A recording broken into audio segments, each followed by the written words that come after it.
Another property for sale. This is a total of 800 square meters. Actually guys, this is around 1,000 square meters. Pero ang owner will just sell a portion of around 800 square meters. So, mo na kuan nila guys no kay more 10 po sila portion. Just walking distance to the SM City Tagbilaran zone, no? Pohon.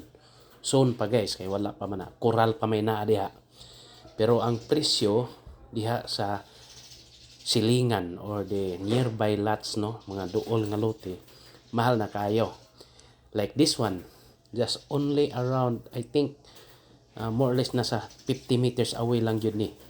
Gikan sa SM City Pohon. No?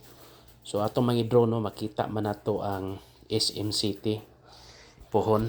So, the property is ideal for a boarding house or apartment purposes kay ang iyang road right of way is just only around 3 meters, no. Mao ni ang SM, no, SM City kanang Coral kanang blue, mao na siya ang gidak-on sa SM City, no.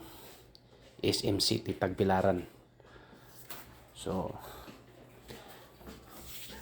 11 million ang ilang baligya sa 800 square meters. So kini, no, kini as tungod.